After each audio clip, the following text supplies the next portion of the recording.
Bienvenidos todos a un episodio más de Venezuela, Crisis y Esperanza. Yo soy Herwin Riera y estoy emocionado de traerles otra historia que seguro impactará sus vidas. Antes de comenzar este episodio, tengo una petición. Producimos estas historias de forma independiente y no tenemos dinero para grandes campañas de marketing. Si te gusta nuestro podcast, ¿compartirías el enlace con tu familia o un grupo de amigos y les dirías por qué te gusta? Tal vez elegir tu episodio favorito y enviarles un enlace. Nuestros oyentes son la forma más importante de llegar a nuevas audiencias y necesitamos su ayuda para que podamos llegar a más personas con historias importantes de la crisis en curso en Venezuela. Gracias por escuchar y por apoyarnos con esto. Bien, comencemos. La palabra que puede definir este episodio es esperar. Existen cosas sencillas que podemos esperar. A un niño podemos decirle que espere un poco más mientras se enfría su comida o le compran algún juguete. Una mujer puede esperar con emoción el nacimiento de su hijo, pero hay otras esperas que son insoportables.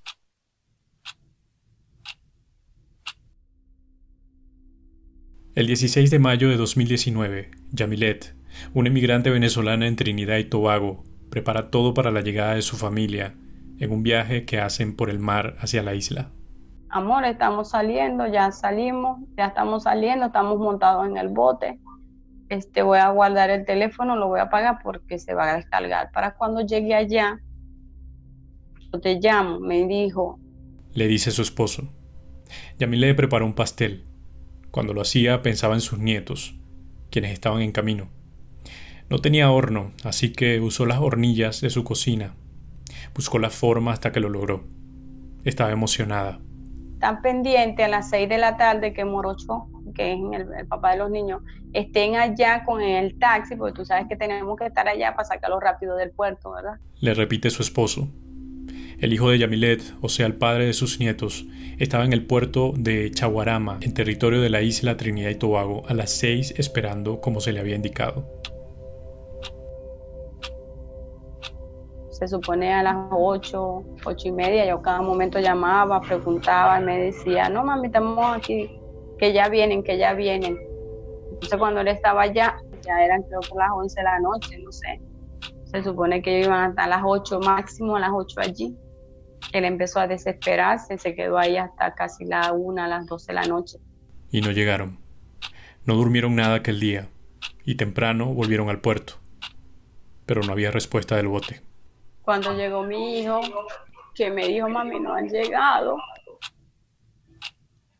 solamente me tiré al piso a pedirle a Dios por ellos. Se tiró en el piso a pedir por ellos, fue lo que dijo. La decisión desesperada por salir de un país en ruina puede desatar una tragedia entre los peligros que ofrece el mar. Una historia que no puede ser olvidada, que debería estar en la boca de los políticos y en las misiones de organizaciones de los derechos humanos. Pero cuesta que alcance esos lugares. Los pasos son muy lentos, tal vez porque siguen tratando de forma democrática quienes gobiernan esta nación. Pero la realidad es que algo muy tenebroso ocurre de este lado. Aquí la historia. Yamilet es una mujer de unos 47 años. Vivía en El Tigre, al oriente de Venezuela. Antes de hablar sobre el viaje de su familia por mar, hablemos de su proceso migratorio. Ella cruzó el mar antes que el resto. Decidió salir a Trinidad y Tobago. Es una pequeña isla que está hacia el oriente de Venezuela, en dirección al Océano Atlántico.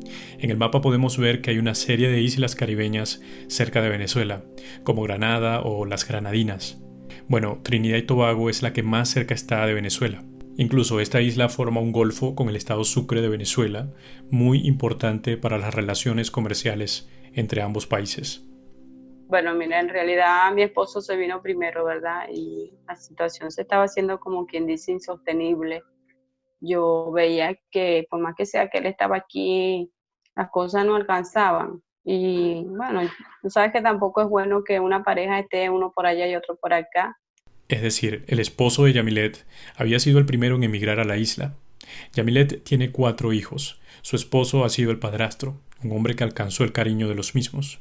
Una familia unida, quienes se habían quedado sin empleo y buscaban como fuera una oportunidad. Entonces prácticamente mi esposo nos estaba manteniendo a todos, que éramos, o sea, éramos en ese entonces, estábamos mis cuatro hijos, mi nuera y mis dos nietos.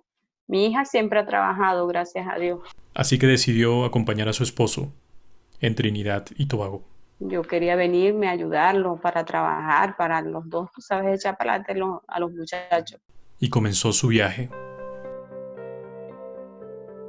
Bueno, como tú sabes, yo te he dicho que soy una mujer cristiana. Yo primeramente todo lo puse en las manos del Señor.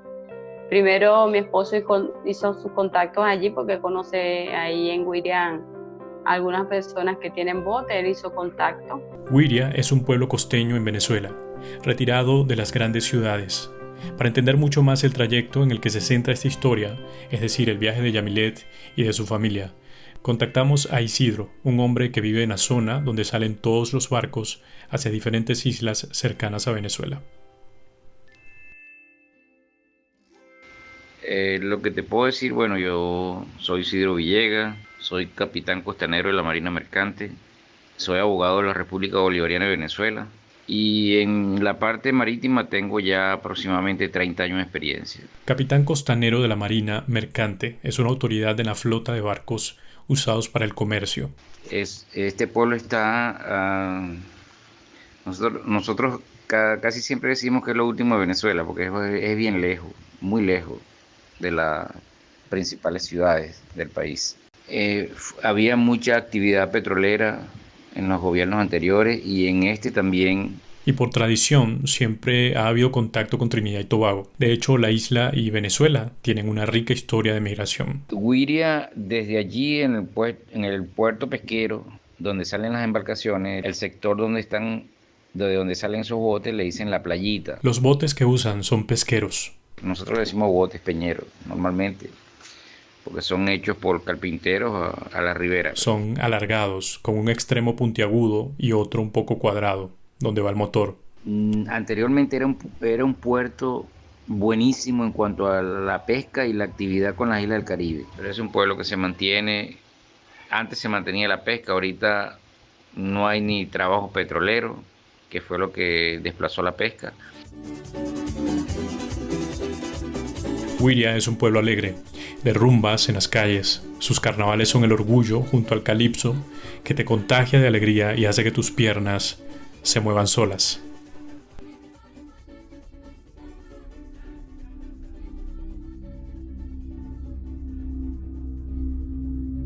Todo ha muerto, todo ha sido corrupción en esta área. Ahorita el puerto de Guiria está en abandono, todos los muelles rotos, todo deteriorado, todo falta de control, falta de orden y bueno, en los muelles se roban todos. La corrupción ha invadido hasta lo más mínimo. Y ese mismo movimiento comercial entre el traslado marítimo y más hace que hayan negocios clandestinos, muchos secretos entre los que trasladan cualquier mercancía. Esto porque hacen negocios entre autoridades de ambos países, es decir, de Venezuela y Trinidad y Tobago. Movimientos ilegales en las costas. Los piratas y contrabandistas constantemente pelean por los traslados. Muchas veces trasladan gasolina, o por lo menos cuando se conseguía, drogas y hasta animales, con la intención de intercambiarlos por alimentos o productos imposibles de comprar o obtener en Venezuela. Aquí no hay fuente de empleo, aquí no hay fuente de trabajo, aquí no hay nada. Este es un pueblo donde ni las autoridades funcionan bien, porque muchos, no todos, porque hay funcionarios bien decentes, pero la mayoría de algunos funcionarios están dándole protección a mafias. Los barcos zarpan muy cerca de la aduana, el control de viajes por mar. Isidro habla del mal estado que tiene lugar. Es una zona fea y descuidada, por la misma situación que vive Venezuela. Cuando la marea baja hay mucho lodo. De allí salen algunos botes. Según lo que dice Isidro, los botes que salen de allí cumplen con las normas y las reglas marítimas. Quienes reciben documento incluso de la aduana. Suben unas 8, 10 o 12 personas que supuestamente solo van de paso a la isla de Trinidad y Tobago. Lo que muchos venezolanos hacen es ir a la isla, comprar comida y regresar. Llevan su pasaporte, aquellos que lo tengan, y solo le dan 2 días para estar en el país. Por supuesto que muchos no regresan. Y le hacen ver a todo el mundo que se van con esa cantidad de personas. Y como llevan un zarpe y un despacho de aduana, van legal. Iban con una cantidad de personas dentro de lo normal, ajustado al tipo de embarcación. Y ese fue el trayecto y contexto de Yamilet en 2018. Antes de zarpar tuvo que esperar unas semanas en el pueblo de Wiria, esperando que las condiciones estuvieran listas para salir. Es un viaje normal en lancha, porque yo me he montado en lancha, ¿verdad? Bueno, ve, el bote donde yo me vine traía como 3 motores, si no me equivoco. Que de por sí la navegación es una navegación internacional y el bote no reúne esas condiciones, pero le dan su despacho y van desde el punto de vista legal. Y el bote, cuando sale aquí de las instalaciones del puerto pesquero, desvía su navegación hacia algún pueblo de la costa. Y en ese pueblo cargan alguna cantidad de personas más. Luego zarpan a otro pueblo donde hacen otra carga y así hasta que llegan a la zona de Trinidad y Tobago. En todas estas paradas no hay un control, no existe una autoridad que resguarde lo que está sucediendo. Ya ahí va ilegal, porque llega una cantidad de personas que no van registrados en un zarpe. Además que el bote no está autorizado para cargar, eso no están en condiciones para cargar pasajeros. No está en condiciones porque recuerden que son barcos pesqueros, hechos por carpinteros a la ribera, algunos con muchos años de uso y sin mantenimiento. Es como lo que se refleja día a día en Venezuela con los autos, descuidados y fuera de sus condiciones óptimas por falta de mantenimiento, por todo lo que ha traído la crisis. Pero además, son botes pesqueros. Quiero dejar esto bien claro. El nombre habla por sí solo. Estos botes generalmente miden entre 7 y 9 metros, algunos llegarán a 10. Su capacidad están ahí, entre 3 y 5 toneladas. ¿Qué pasa? Que esos botes generalmente no deben pasar de 12 y 15 pasajeros por el peso. Yo te puedo decir que yo lo que hice fue taparme los ojos, cerrar los ojos y pedirle al Señor. Hubo un momento que empezó a salpicar el agua, que la lancha normalmente creo que es cuando va llegando a la isla de Pato. Viajar en estos botes, estas embarcaciones pequeñas, es bastante incómodo. Y sobre todo en los botes que se van de noche o en la madrugada, que todo se ve oscuro. Algunos botes viajan sin los salvavidas completos, los salvavidas personales. Yamilet dice que no estaba nerviosa, aunque entendiendo lo que dice Isidro, tal vez fue un pensamiento que reprime. El viaje no le parecía peligroso porque tenía referencias de su esposo, quien constantemente viajaba.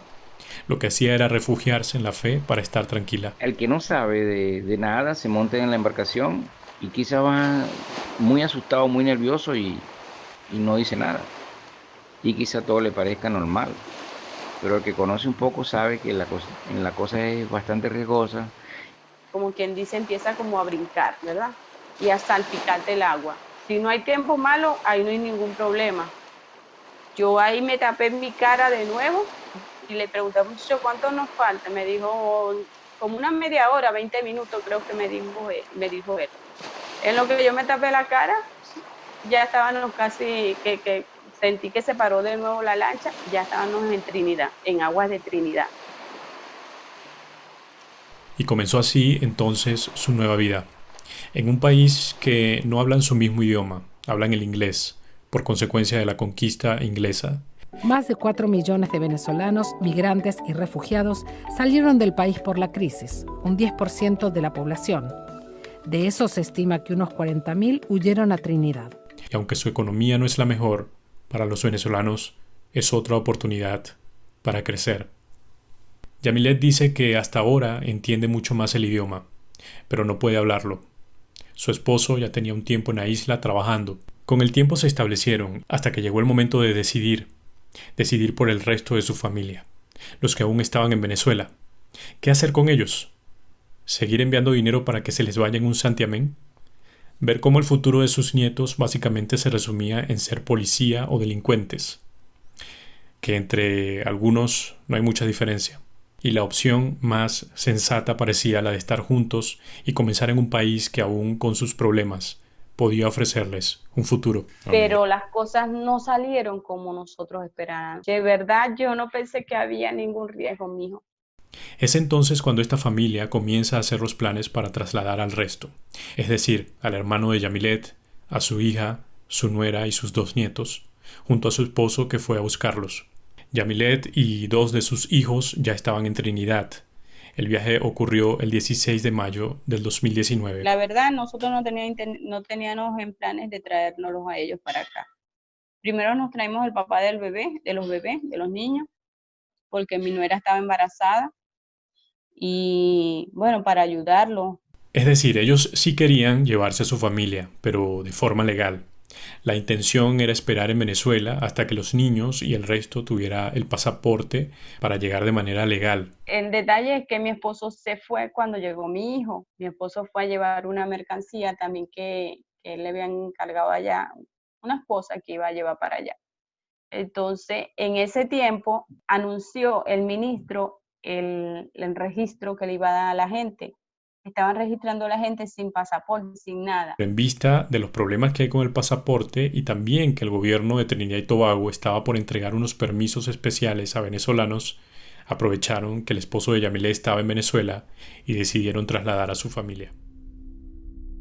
Atravesar el mar, eso tuvo que ser un pensamiento constante, más por los niños. Ante esto, tal vez se pregunten, ¿cómo es que una familia es capaz de enviar unos niños en esos botes? ¿Cómo pueden tomar estos riesgos? Estábamos pasando hambre, porque esa es la realidad de la vida. Es cruel, pero es real. Yo tenía a mis 2 nietos y a mí me daba dolor cuando pasaba un día y yo no tenía que darle de comer. Se llegaba la noche y yo no tenía que darle de comer a mis nietos, ¿entiendes? Y esas son cosas que por más que nosotros no queramos salir de Venezuela, lo tuvimos que hacer, nos tuvimos que ver obligados a eso. Un niño que de repente la mamá tiene que darle teta y teta y teta y tú no tienes ni siquiera con qué alimentar a la mamá.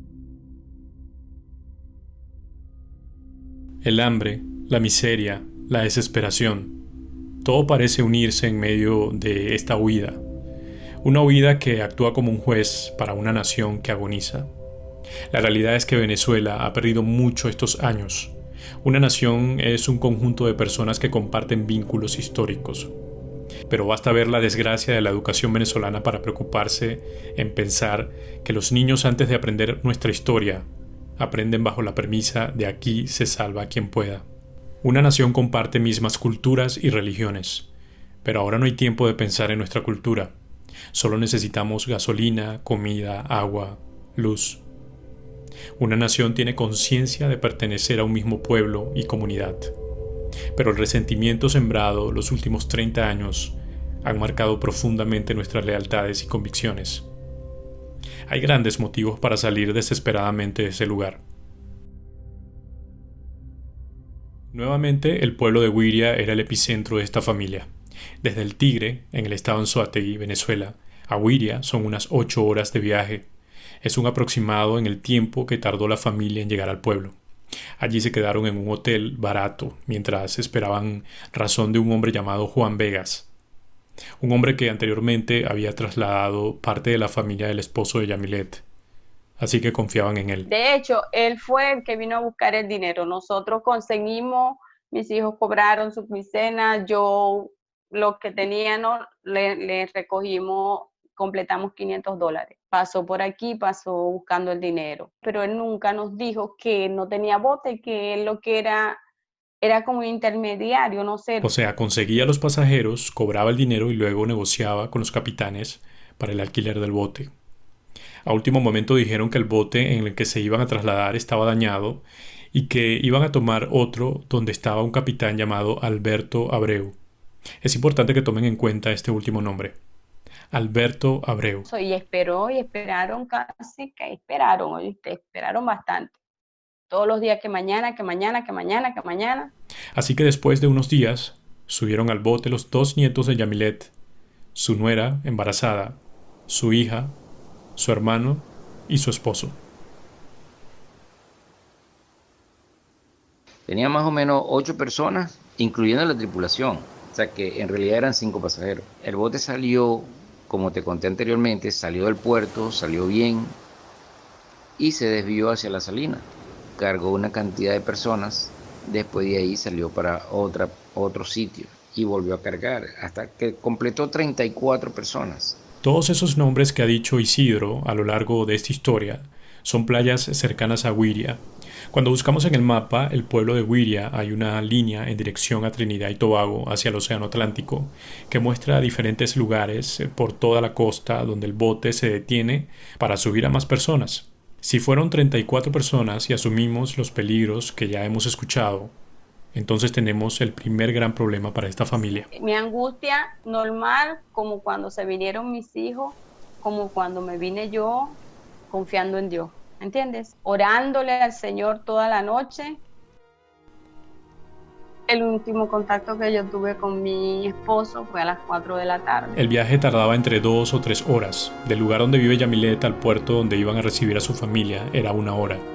Fue su hijo quien se acercó al puerto a las 6 de la tarde porque se calculaba que iban a estar allí a las 8 de la noche. Se le acercó un guardia de los que estaban por ahí, porque ahí no les permiten tampoco estar a los venezolanos por allí. Se le acercó un guardia y le dijo, mira, que tú vienes a buscar para acá. Y le dijo, y el muchacho mintió por miedo a decir que estaba esperando a personas indocumentadas que se iban a quedar en el país. Y después le dijo, dime la verdad. Lo llamó aparte y le preguntó, dime la verdad, ¿tú estás esperando a tu familia? Se sintió como intimidado y se puso como a llorar. Y le dijo, ¿tú estás esperando este bote? Y le mostró una foto de nuestra familia dentro del bote. Y él, cuando vio esa foto, se puso a llorar y le dijo que sí, que lo estaba esperando a ellos. El guardia lo tranquilizó diciendo que ya estaban en camino y que no entendía por qué habían tardado tanto. Habían llegado varios botes que salieron antes que ellos. Que salieron después que ellos. Mi hijo me dijo que llegó uno como a las 10, otro llegó como a las 11, a las 12, perdón. Y él preguntaba y ellos decían que por ahí no había nadie, que no había nadie. Cuando nos llegó la noticia que nos dieron que el bote se había zozobrado, la desesperación fue peor, fue terrible. Yo pasé días que prácticamente no dormía, yo me despertaba. No me despertaba porque no dormía. Yo pasé noches enteras sin dormir, orando, pidiéndole a Dios.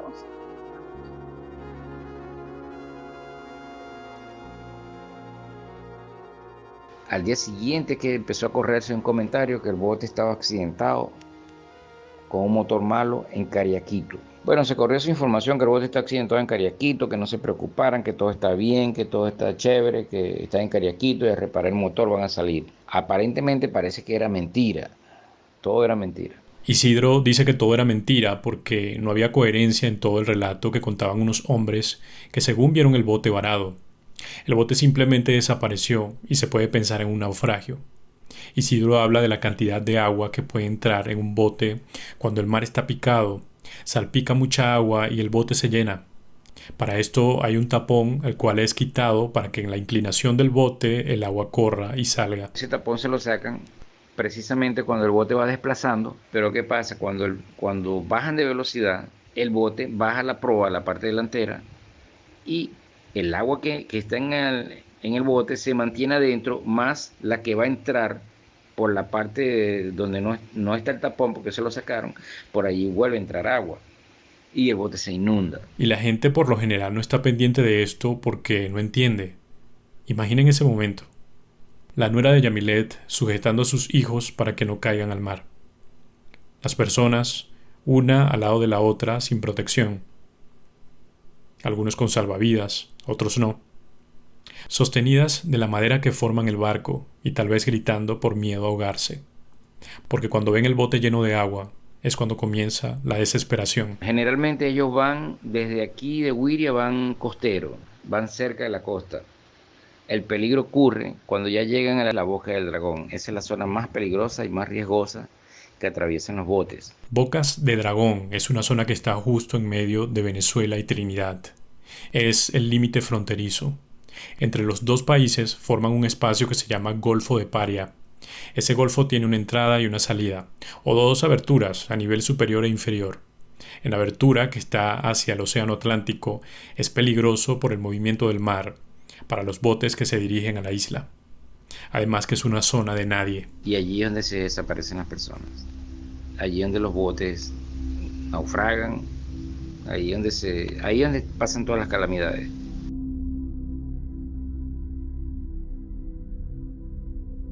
Pero ese no es el único peligro que presentan estos viajes.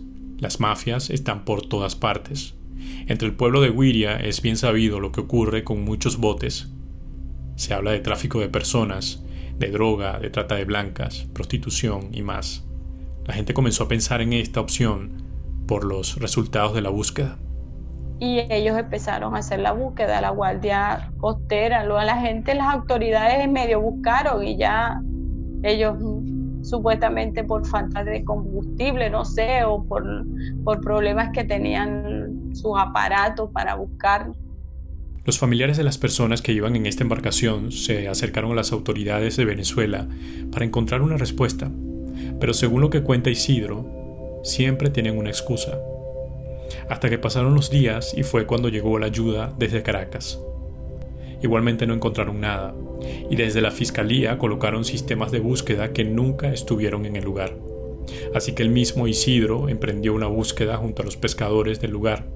Revisaron las zonas cercanas, le preguntaron a los habitantes de ciertas costas, y nada. No hubo una sola evidencia, ni un cadáver, sin señales de ropas, prendas, nada. Para tener una idea del peligro de las mafias, le preguntamos al sargento de la Marina venezolana Yomar Flores. Nos contó uno de sus enfrentamientos que tuvo con mafias que operan en la zona. Recuerdo que un marinero me grita, mi sargento, viene una lancha. Y yo volteo y cuando veo era una lancha con 15 hombres a bordo con armas largas, haciéndole así al aire a las armas. La lancha venía hacia nosotros y nosotros nos fuimos de frente hacia ella. Recuerdo que yo lanzo 2 tiros al aire de advertencia. Lanzo 2 tiros al aire y ellos empezaron a dispararnos a nosotros. Ese día, Yomar logró dar de baja a 3 de ellos, pero luego huyó del pueblo por el peligro que corría. Dijo que los hombres controlaban la zona negociando entre Venezuela y Trinidad, robando lanchas y traficando con drogas y personas. Yamilet estaba aterrorizada cuando pensaba en esta idea. Sus nietos, su hija, su nuera, su hermano y su esposo. ¿Dónde están? ¿Qué sucedió? ¿Se imaginan por un momento en esa posición? Ver cómo desaparece tu familia en el mar y sin una búsqueda intencional entre los 2 peligros más grandes de la zona. El 17 de mayo, es decir, horas después de la desaparición, apareció el capitán del bote, Ana María, el señor Alberto Abreu. Lo rescató un hombre que lo vio entre las islas Granada y Trinidad. Este hombre avisó por radio a las autoridades y fue trasladado a un hospital en Granada. Bueno, yo en parte sentí, yo dije, Dios mío, él es el que va a decir qué fue lo que pasó. Ve, porque yo te voy a ser sincera, mientras a mí no me entreguen un cadáver, yo sigo aferrada a la vida, ¿entiendes? Y si yo dije, Dios mío, apareció él tiene que decir la verdad. Alberto Abreu le dijo a las autoridades de Granada que era un perseguido político con ánimos de buscar asilo en el país. Los familiares de las personas desaparecidas fueron a las autoridades para pedir la repatriación de Abreu y nuevamente no le tomaron en cuenta, hasta que les dijeron que ya la orden de repatriación estaba lista y que el hombre estaba custodiado por las autoridades de Granada. Desde Granada se hicieron investigaciones sobre Alberto y rápidamente las noticias corrieron sobre quién era él. Este hombre tiene antecedentes por tráfico de personas, trata de blanca, estuvo privado de libertad un tiempo en el comando de guardacostas en Güiria y salió bajo regímenes de presentación con medidas cautelares.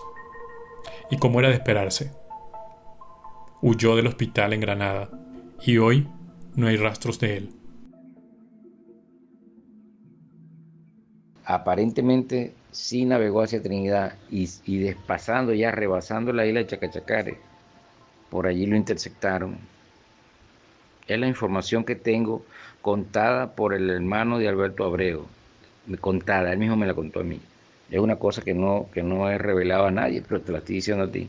Alberto se dio cuenta que lo estaban siguiendo y él hizo una maniobra de dejarse caer al agua deja que el bote siguiera. Alberto Abreu lo que dijo en un video fue que se hundieron y en otro momento dijo que se lo habían comido los tiburones.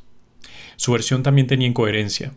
Para Isidro y el resto de los familiares, es claro, se trata de un secuestro por trata de personas, uno de los peligros de la zona. Alberto Abreu sería el único sobreviviente de este naufragio del que ninguna autoridad encontró prueba. No hay ropa. Las diferentes prensas escritas comenzaron a sacar información de lo que posiblemente pasaba en la zona. Decían que los vínculos entre las mafias y Abreu tenían una disputa. Este hombre tenía una deuda con algún trinitario y este se las cobró robando el barco con las 34 personas a bordo. Yamilet recuerda las últimas palabras que le dio a su hermano y no se puede contener, porque ella le insistió que se fuera a Trinidad. También trataba de ser fuerte en medio de tanto dolor. Yo consolando a mi hijo, tratando de ser fuerte por él, tratando de que ellos no se sintieran más mal de lo que se sentían. Quizás ellos siendo fuertes para no hacerme decaer a mí, y así estábamos, ¿entiendes? Agarrándonos uno del otro, se iban a trabajar, no podían trabajar, la desesperación, tenían que salirse de trabajo. Le doy gracias a Dios que sus jefes entendían eso. Intentamos hablar con su hijo, pero es una situación muy complicada y lo entendemos. Lo que debe estar viviendo seguro lo quiere mantener para él. Fueron a las autoridades trinitarias y no encontraron una respuesta favorable, por ser inmigrantes. Fueron a la embajada de Venezuela y les prometieron miles de cosas que no cumplieron. Al momento no han recibido siquiera una llamada del organismo. Se acercaron a la Organización para los Derechos Humanos de Inmigrantes y los trataron de locos. Han buscado por todas partes, en burdeles y lugares peligrosos de Trinidad y Tobago, pero nada. Otros familiares de la embarcación han recibido amenazas por parte de mafias para intimidar y dejar de hablar sobre esto. Pero me sorprende que ellos siguen hablando hasta que algo suceda. ¿Dónde está la embarcación? ¿Cómo podríamos decir que se hundió si no se han encontrado rastros del hundimiento? ¿Por qué si hay tanto ruido por parte de las mafias, no se ha investigado el caso a profundidad? ¿Qué tienen que ocultar las autoridades venezolanas y trinitarias ante estos hechos? No lo sabemos. No tenemos respuesta. Lo que sí podemos ver es otro modus operandi en otros puertos, donde otras embarcaciones se han perdido sin dejar rastro alguno. Los capitanes y el régimen dicen lo mismo. Se hundió, desapareció, se los comieron los tiburones. Es lo más fácil, ante un régimen parásito que no presta atención a lo que verdaderamente es importante. Alguien más en esta historia estaba sufriendo la desaparición, aunque no dejaba de buscar. Entre las 34 personas iba un muchacho que antes de salir, su papá le había recomendado que no se fuera porque ya tenía mucho tiempo esperando. Pero ya le había dado $300 a Juan Vega y eso lo detenía porque ya el muchacho había desistido de viajar, pero la persona no le devolvía el dinero. Hasta que un día mientras dormía llegaron a su casa, tocaron la puerta y le dijeron que ese mismo día se iba a Trinidad y Tobago. Este muchacho es el hijo de Isidro. Que desde el punto de vista familiar eso ha afectado tanto a la familia, a mí. Lo que pasa es que he sido un poco más duro porque tengo que estar pues en la lucha. Pero la madre de Andy no ha tenido descanso desde que sucedió esto. La señora no vive bien, anda nerviosa, se tuvo que mudar de Huila porque no soportaba estar en la casa. La señora anda nerviosa, intranquila, inquieta, llora a cada momento, llanto y llanto y llanto, entregada a la soledad y el pensamiento, sentada siempre pensando y orando por su hijo, pidiéndole a Dios.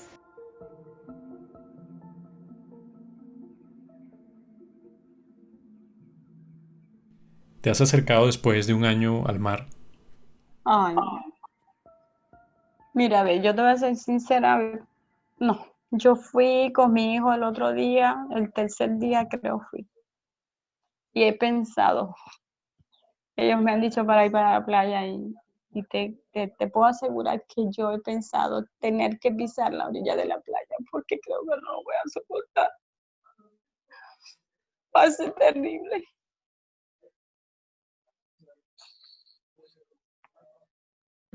No sé.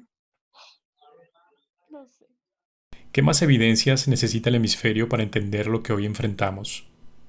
Hay una ignorancia o interés en todo lo que pasa con Venezuela. Las amenazas de narcotráfico o cualquier otra muestran que algo no está bien por este lado. Donde hay una migración desesperada, no puede haber un gobierno, sino una anarquía. ¿Y qué le pides a las autoridades del mundo? Bueno, yo lo que le pido, ay Dios mío santo, que por favor nos ayuden, que no hayamos que hacer. Le pido a mi Dios Todopoderoso que toque el corazón de cada una persona que pueda hacer algo por nosotros, que nos ayuden a emprender una búsqueda, porque no se ha hecho nada. Por Venezuela no se ha hecho nada, por Trinidad no han hecho nada, todo lo tienen callado, no sé qué está pasando. No puedo acusar directamente a nadie porque yo no tengo nombres, porque si los tuviera lo hiciera. Pero sí les pido por favor que se aboquen a ayudarnos, porque nosotros necesitamos que se emprenda una búsqueda que no se ha hecho. Si es posible debajo de la tierra, dentro del mar, si es que están en el mar, si es que en verdad se los tragó el mar, pero necesitamos ya perder, o sea, salir de esta incertidumbre que es lo que nos está matando.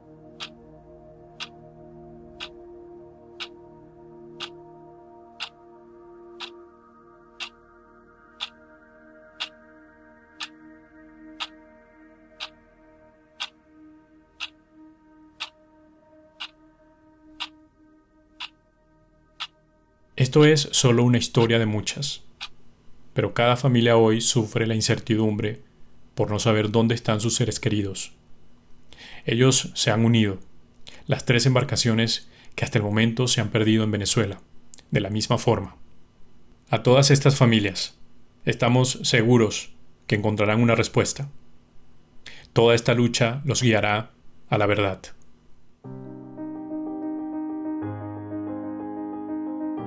Robert Carpenter es el productor ejecutivo. Yo soy el productor y escritor. Un equipo de venezolanos también nos acompaña, al cual hemos resguardado sus nombres para una mayor seguridad. Si te gusta nuestro podcast, ¿compartirías el enlace con tu familia o un grupo de amigos y les dirías por qué te gusta?